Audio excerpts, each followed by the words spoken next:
What's good, y'all? Welcome to my review for this week's episode of Sword Art Online Alicization, War of the Underworld. Man, that's a long-ass title. But man, yo.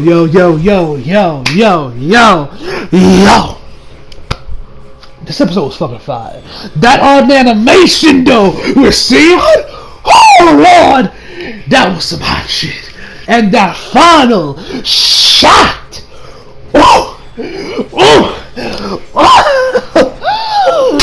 Ooh, SAO, man. SAO is the shit, boys. So yeah, this episode, man, as you guys can tell, fucking love this episode, man. It was great stuff, man. This episode was actually completely, I actually kind of like this, low-key, like these episodes, like we saw in Alicization, the first season, anyway, the first part of it, where it's completely focused on the real world stuff, and we kind of like, don't really focus much on Kirito. I just kind of low-key kind of like these episodes, you know, just see what's going on in the overworld, or like in the real world, see how everyone's doing. I like these kind of, I like the episode they did in Alicization, but I would definitely say I like this one episode a lot more. This was great stuff, man. A lot of world building, a lot of backstory on other characters. Some really cool stuff, and I already mentioned before how I love that art animation of Sion and GGO and that final shot, man. Whoa!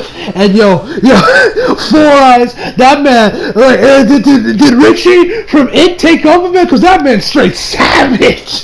Straight savage. Anyway, let's just jump right in, man. So we started something on June 27th, 2016, in San Diego, California. You guys know me, I actually live in Cali. So we see this dude, he's playing on I forget what the second thing is called, you know, the thing that second VR headset that everyone uses nowadays for ALO and everything. So he's in there, he's leaning back in his chair and he's playing GGO. And we see that, you guys remember the start of Alicization, Kirito and the guys were playing GGO. And I even mentioned how there were some references to like Fatal Bullet. I know like there was a poster as well as the purple hair chick. As well, like the purple hair chick that made appear, that was like kind of like a big part of the game. She also kind of had like a slight cameo appearance if you were paying attention. Looking closely enough, you guys know that they were facing off, that Kirito and the crew were facing off against a team. We find out that this team, that the team Kirito faced off was this team, the guys that ended up breaking into Raph, breaking into Ocean's Turtle. So we see it's those guys, and you know, we get the same footage of Kid Austin, you know, deflecting them bullets with a lightsaber. I forget what they're called, but that's what lightsaber, so that's what I'm gonna call it. And you got Kirito and you got the rest of the guys. He tells them to retreat, and he's like, "Hey man, you know, what, you really want to end this on a loss?" He's like, "Yeah." But it's face off against an irregular team like this, we wouldn't want them to leave with any bad habits. So they retreat. He ends up walking around. I love this scene right here where we see like this light kind of go bounce around different directions till he logs out and he like takes his headset off. Takes the headset off, man. It looks really cool. I really like that how that looked. Anyway, so he exits out. This light kind of appears on like his desk. I love the holographic desks in like, you know, anime and movies, you know, these desks where the like lights pop up on the table. I always liked those, man. I always thought those were like kind of really cool with the holograms and shit. I always thought I loved them in TASM 2, and I really liked it here. Just something I really liked. So he picks on this, and then this woman says, "Mr. Miller." You know, she says, of course, in English, because, you know, these are Americans, yet they're all speaking in Japanese. Like, for some of this doesn't bother me, but like something like Vinland Saga, where you got people, and Giga mentioned this in his video too on Vinland Saga. He mentioned you got people speaking Norse, but actually people like other people that are like English, but they're all speaking Japanese, and you got people who can speak both English and Norse, but they're all speaking Japanese. I'm like, yo, can I ask for some fucking English? You know, it's so distracting when you got people saying like, do you any of y'all speak Norse?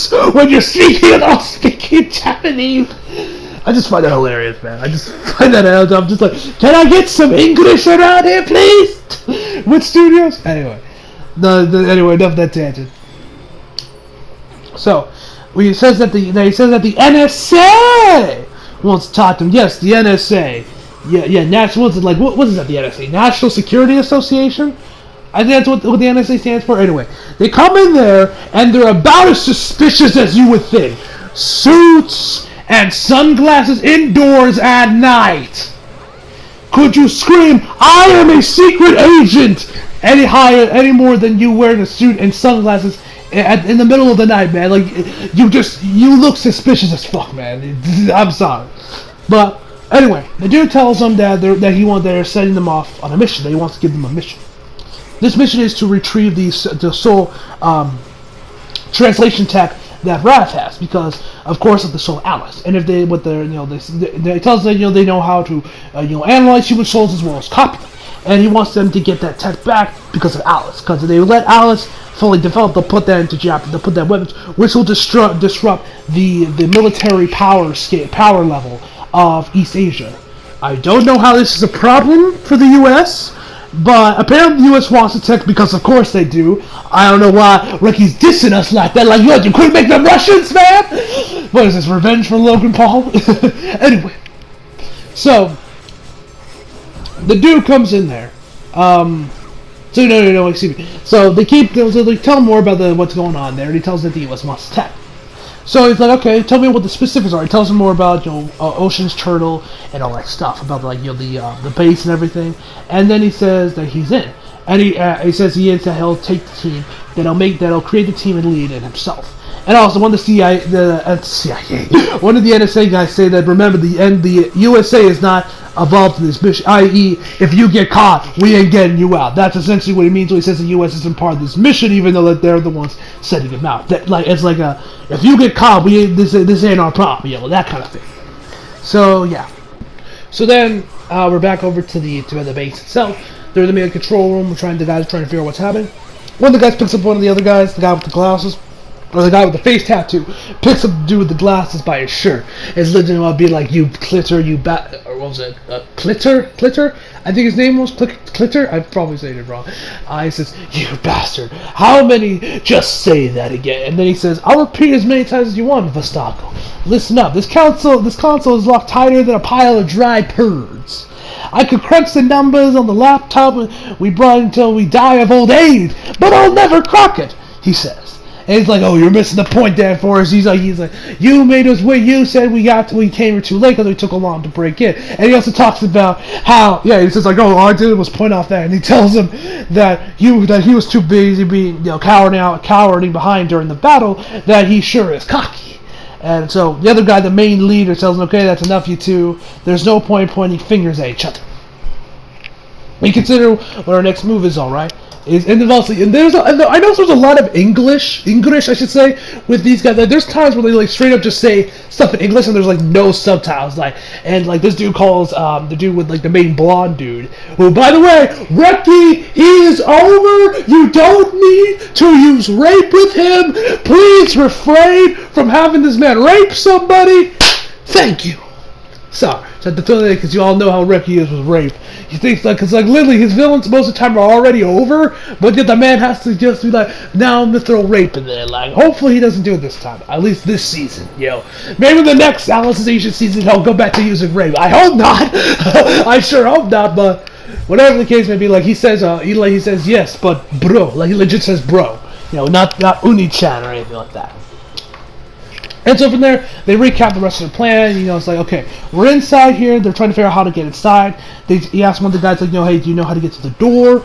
And one of the guys would like to get to the blockhead door. And he says, not with the saw we got. I can't get there in 24 hours because the naval reinforcements or escort will not come in for 24 hours. And so that's pretty much how much time they have before the Japanese government gets involved. I'm assuming anyway. So he can't use the saw. Then he asked the other guy, like, hey man, can we use C4 instead? He's like, I don't recommend it because the door beyond that is, of course, the cluster where all the flux lights and everything are, and where Alice AI is. So they don't want to risk damaging it. And he's like, okay, but we only need to do is get one of them out of the many. We already have its ID and everything. So and then he has Four Eyes.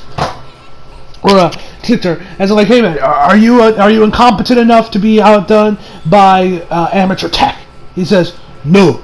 And also the other guy. Oh, there's also this other time. Oh no. Oh, I just remembered this. So there was this other time where he tells him like, Vastago tells him, "Oh man, you won't shut up about being able to break into the fucking Pentagon, but you can't break through this." And he says, and I love this comeback, man. This is probably one of the most savage comebacks I've ever heard. Like, this is some Richie from It type savagery. He says, "Oh wow, I was just told off by a gamer. The only game he's ever hold was one made out of polygons. Oh, damn on them haters, fam." That was no, I just laughed at. I laughed so hard at that, man. That was fucking hilarious. That comeback was straight savage, ladies and gentlemen, straight savage. Which I don't think I mentioned this earlier, but like right before the OP plays, he's the leader. I don't think we've gotten his name yet. He says, "Your soul will be so sweet," and he says that completely. I'm pretty sure he said that completely in English. No, I think he said the first time in Japanese. And then the second time we hear from another guy, he says that completely in English. So, Reki, don't you fucking do it, man. Let's get some water. Don't you fucking do it, man. Listen, man, you got one good rape scene. Even though I gave you some praise, I also had to be like, I'm sick and tired of using rape, man. Don't do it again. No more rape scenes. Come on, man. Get over this. Your villain is already over. He is already over. I already don't like the guy. He comes off as evil. He's definitely a prick. You don't need to go that far, man. So don't. For the love of God, don't. Anyway. So, the dude gets Critter gets on the computer trying to figure out a way how to get into the side, trying to figure out how to get our hands on Alice, and this image of some goblins facing off appears. And he's like, "Are those goblins?" He's like, "Oh, you done your homework, boss."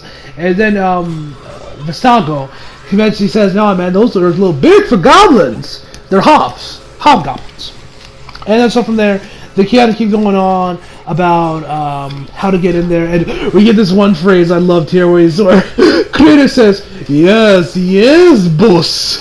Says that completely new. Like, I think I mentioned this earlier, but like we have like legit complete phrases in this episode that are completely in English with no subtitles, and it's weird because I'm like, I still kind of wish Crunchyroll put the subtitles there anyway, just for the fact that so we know what the hell just so we can get a better idea what they're saying because of how thick the accents are. Because these guys are these are Japanese VAs. English ain't their first language, and probably most of them don't even know how to speak English outside these phrases that are written off for them on their scripts. Anyway, so so the dude comes in. While the dude search on his computer, they look through. He tells them about that this is inside. No, Vestago even mentions how that these guys also have flux lights and they're also part of the system. Or no, they're not part of the system, but they also have flux lights and AFR. Vestago grabs this dude by the head, starts patting his head, being like, "Wait, is our Alice one of them?" And he's like, "No, of course not, you idiot." And so they tell us about the human empire, and they's like, "Oh, this is a no-brainer. We just sit in there, and we just go in there, and we just tell him, hey, man, have you seen Alice?" And then the dude's like, "I swear, Critter, this man is a savage." He says, "Oh, wow, we have a dumbass here." He's like, "The fuck you say, bastard?" I'm like, I love this guy. Critter, I hope we see more of him. I hope we see more of this dude's savagery. This man's my favorite character right now. Of all these guys, he's my favorite character of this group, man. I love him. He's entertaining, he's funny, and the man's just straight savage. I love it. Absolutely love it, ladies and gentlemen. So, anyway, so they find out these accounts. So then they're trying to figure out how to get in there, and they're like, wait. And he looks over to see if they got any accounts, which they must obviously do to obviously observe the system, see how it's going on. Tries to get in them. Of course, they're all locked. They have heavy encryption, high account stats. Like, they're pretty much impossible to get in. And so the boss asks him, like, "Hey, do they have any outside the human territory? Inside the dark territory?" And he's like, "Yeah, but wouldn't the chance of Alice being there be close to nil?" He says, "Yes, but there's not like the barrier is completely impenetrable," which is very true. And he's like, "Yes, bro. That's my bro. Seeking outside the box, So he looks around and he finds 2 accounts, no passwords, so they can use them. One of them is one called the Dark Knight, and one of them is an Emperor Vector, who has no stats, or at least his stats, or they don't appear to have any stats. which I'm definitely curious. I wouldn't be surprised if she was is like the administrator, that at least that Emperor Vector guy. Which actually once Emperor Vector gets named, the dude Vestago's like, oh, so I'm saying I'll take him, but his older brother be like, nah, man, he's mine, fam. You gotta go with the Dark Knight. Sup. So anyway, they would use those accounts to get in. Because, you know, like I mentioned before, they can pretty much break through the barrier, and all will be good, most likely, to find Alice. And so it's like, okay, and they asked him, you know, can they get him in? And then he kind of mentions how there's this might just be him, but there's this weird phrase that keeps popping up, and he says it's I forget, oh no, yeah, but it was called Final Load Testo, Final Load Test, the Final Load Test, which we find out what that means a little bit later on in the episode. So from there, right after that, we head over back to where Austin and the guys are in the sub-control room, decide what their next plan of attack is going to be. So they mention again that Kirito's in critical condition, that, you know, the man's pretty much brain dead at this point. He's a vegetable. And because you know, he blames himself so vehemently, if someone's to offer him forgiveness, maybe then they can get him out of that fight, and bam, we can get Kirito back to being God Kirito. You know, like Chibi said, oh, how the mighty have fallen. I've been meaning to say that. Excuse me. So then Asuna comes up the stairs, and she says that she'll go over there, and, you know, because, you know, obviously since, you know, she is Kirito's GF and in-game wife, you know. Oh man, I can't wait for these two to actually get married, man. It's gonna be fucking epic, man. I wonder when that's gonna happen. Like, when are we gonna get the legit Kirito and Asuna wedding? Anyway, so Asuna says she'll go in there, that she'll say, you know, that you did a good job, and she has tears in her eyes. I'm like, Asuna! Because y'all know how heavy I fall with Asuna, how important, you know, how much I love that woman, man. So she's like, you know, I know you went through so much pain and sadness, but you did the best you could, man. I'm like, oh, I love this woman, I love Asuna. And so they also talk, the dude in the kimono, I keep forgetting his name, excuse me, mentions that the Underworld's not that isn't in stable place because they're reaching the final part of the final load test. So she's in Rinko, I think her name was, you know, Kayuba's ex-girlfriend, mentions. Mentions, like, you know, what do you mean by final load test? He also talks about this is pretty much, you know, what we saw in the OP about the Dark Territory invading the human empire. Monsters come swarming in there, and he's like, oh, because the Axon Church, humans already have good enough defenses in place, they would already take care of him. But since Kirito pretty much just destroyed the Axon Church, including killing the administrator, their chances of doing that is up in the air if they can do it still. So it was only a matter of time before. So, like, you know, it's probably only a matter of time for one of us have to get involved, especially to make sure that Alice doesn't get killed amongst the chaos. So with that being said, then they decide. Both Alice, so then they decide, you know, that they're gonna send Austin because they also need someone with combat expertise, and which we know Austin has that shit in spades. So Austin goes in there. You know, she has like a little robe on, you know, like those doctor's robes. It's in pink, obviously, because she's a girl. She sends out this little, and then we see her with her phone down. I legit thought she had that heart rate app on again. That's low-key kind of stalkerish. I was thinking, like, tracking heart rate, know exactly where it is. Low-key stalkerish, devil, blah. But no, she just has like this. She's like on this group chat she has with the rest of the girls. You know, she says, you know, that she's going to the Underworld too, and that she's going to come back with Kirito, and tells her not to worry. So then, the nurse hooks her up to the IV, and she jumps into the Underworld, which I was hoping we were going to see that this week. We're not. It's going to be next week we're going to see that, most likely. So, yeah. Because I thought then last week episode, I was like, alright, we're going to see Austin in the Underworld. We're going to see a full look at that outfit she's rocking. I can't wait. It's going to be hot. And then, you know, we don't see it this week, so we're gonna see it next week, which I'm hyped, because from the what was up in the opening, as well as like the web scene of it on the covers of light novel covers, I'm hyped to see it, man. It's gonna be hype. So anyway, so then we head over to Sion. She's at school. Currently taking a nice nap, a little nap on the library. She's got there, she ain't wearing her glasses, and when she's dreaming about GGO. So she's in there, the art animation here. The animation here is killer, ladies and gentlemen. It is hype. And then we also get a nice little Sion shot. So thank you for that, A1 Pictures. So anyway. She see her jump off some buildings, kind of roll over into roll over on her stomach. So then she's kind of looking there with her sniper rifle, looking for a target, and then she hears footsteps. She instantly goes and grabs her pistol out and looks around behind her. Doesn't see anyone, and then she realizes the guy is standing right on top of her, and the art animation is fucking amazing. She punches her, stabs her arm with a knife, and she gets thrown into this wall. Sion pulls it out. She tries to go for a pistol, but the dude grabs her, punches her again, tackles her to the ground. And here I'm like, I swear to fucking God, if this is another goddamn rape scene, if we're gonna get another goddamn rape scene, Ricky, I swear to God, Ricky, I swear to God, if you do another rape scene right here, man, I'm gonna be pissed. Thankfully, there was no rape scene. The dude just grabs her up. He has her in a chokehold, and he says, "Your soul will be so sweet." And kind of uses his finger to wipe away this little the sweat that was on her face. And the art animation here, the detail in Sion's face, her eyes, and everything. And then he strangles her until she passes out, she dies, and then she wakes up, and then she gets a message from Yui, which by the way, I don't remember but he says your soul is so sweet. That was completely in English, which I do like the fact that even though it was kind of just mentioned about how Vinland Saga just doesn't use English at all, I am at least glad that you have these Americans in SAO, and at least they occasionally throw in some English in there. I gotta give A1 Pictures of breath. I don't know why which studios won't do it with Vinland Saga, but I'm at least glad A1's doing it with SAO, where you have these Americans and they actually speak English. Nice little touch there. Which I look kind of wish the subtitles were still there, when they're speaking English, just so you better understand what they're saying. But if they're saying complete sentences, I guess Crunchyroll's logic was, they're speaking English, so why do you need the subtitles? But their accents can get pretty thick sometimes. But anyway, so she mentioned, like I mentioned before, she wakes up, then she gets a message from Yui, and she tells her to log into ALO to explain what's going on with Asuna.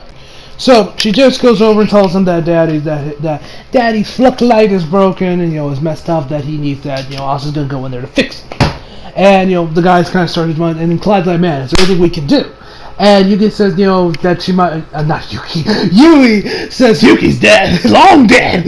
Yui mentions that they might be able to that they might call them if they need them for help or anything, which I don't know if we're going to see anyone else dive into dive into the Underworld. I don't think we will, but it wouldn't be surprising if the end of the rest of the crew ends up joining them. We'll have to wait and see on that. Anyway, so from there we head over to the Dark Territory. And then we see this lord and this girl by the name of Lippet, I believe her name was. The dude, she's like, oh, my lord, I've arrived, and she said, don't call me my lord when you're with just you and me. So you can already tell these guys have a bit of a personal relationship just from that alone. So she sits down, and then she asks, so what you need, what was such a big murder that you had to send a familiar to me? And he tells her that the administrator is dead. And he's shocked. He's like, wait, that immortal being the administrator? She says, yes. And then he's like, well, must be. I guess this is our chance. She's like, chance for what? This is when the ED starts playing. He says, for peace. The dude which is actually kind of strange, that the Dark Territory guys want some peace trees, because we've all heard but just now all these dark things with the Dark Territory, but yet they want to try and make peace. And she's like, do you even think that the Interior Knights will even entertain the idea? He says, probably not, but there is a chance. That Bjerkuli, he's probably the leader of the Interior Knights now, since the administrator is dead. He can't stand the guy, but he can talk to him. It's the Council of 10 that has the most worry, and so then he says that we'll probably have to. I know he said this sounds contradictory, but we'll probably have to eliminate a couple, at least 4. And she's like, which 4? And then she says the two goblin knight, the goblin emperors, the orc emperor, as well as the empress of the queen of the dark mages. Which we see that just the single shot of hers looks amazing. Which, by the way, I noticed something inconsistent with her mouth. She's wearing red lipstick, but there's sometimes where you see it on both lips, and other times when she's I noticed this kind of more when she's talking. They only have it on her bottom lip. Her top lip doesn't have any red lipstick to speak of. And it was kind of distracting a little bit, but I wouldn't be surprised if this had to get fixed up in the Blu-rays. It's nothing major, but just something that kind of irks me a little bit, or I'm just like, y'all couldn't make that red too? And then she's shot by this news, and then the dude just drops this huge bombshell on her, and he's like, how long has it been since you came to me? And she's like, oh, well, it was back when I was 21, so 4 years? It's like, damn, it's been that long already, well. And they starts rubbing the back of his neck. The man's avoiding eye contact. You can tell the man's nervous. Like, the dude, you can tell something's about that. He's gonna do something. And he's about to say something. And he says, well, I'm sorry to leave you in such an ambiguous spot for so long, but, do you think it's time for you to officially become my wife? The man legit just proposes to her, which I thought this was kind of cute. I'm surprised he didn't go, I don't know why he didn't have a ring on there or anything prepared, but whatever, fam. And she starts crying, and she like says yes, obviously. And so then, when this other fat guy, which at first I thought this guy was straight up Chidelkin for a second there, like this was Chidelkin in the dark territory. The dude comes in there, he's like, sir, the chamber chain is shaking, and the door opens, and we see that the two have taken over the new forms, the Dark Knight as well as the Emperor. They've taken their new forms. And we just end the shot of him on the throne, smirking, man, with his hand on his face. Fucking badass, man. I might just make that shot the thumbnail. Low key, I might just make that the thumbnail, cause ooh, that's a damn good looking shot. So yeah, that is where the episode ends. So overall, guys, this episode was fucking amazing, man. I love this episode, man. SCO, man. So good to have the show back, man. I've been loving it so far. Can't wait to see what else we have in store for us for the rest of the season, man. It's going to be hype. So overall, I'm going to give this episode 10 out of 10 for that art and animation with Sion at the end of the episode, man. That was some hype shit. So yeah, hope y'all enjoyed the video. Leave a like if you did, subscribe if you're new. Follow me on Instagram, Twitter, fucking links down in the description box below. And as always, come back for more. See you guys next time.